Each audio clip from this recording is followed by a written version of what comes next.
It's been a tough start to 2023 for possibly one of the worst starts to a new year in the club's history.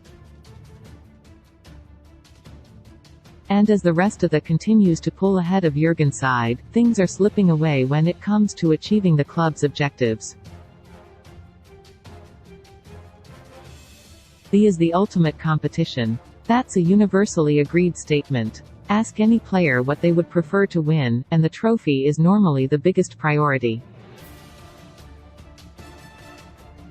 European nights under the floodlights and playing in major stadiums against the best teams on the continent and the best players in the world is what it's all about. Six-time champion knows that more than anyone. The European trophy is synonymous with the football club.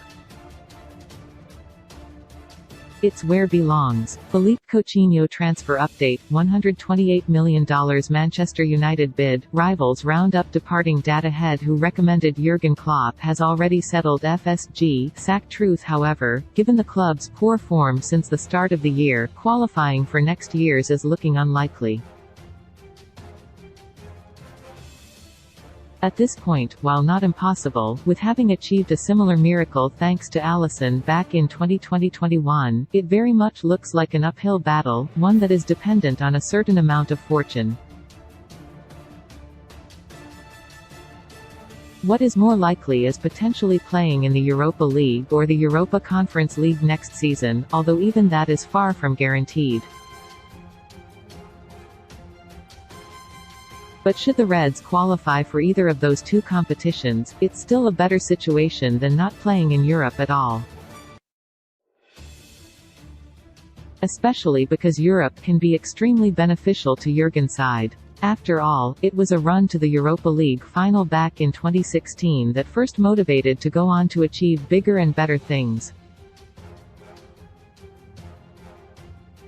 And it's still a trophy up for grabs against tough teams and different styles of opponent in European football.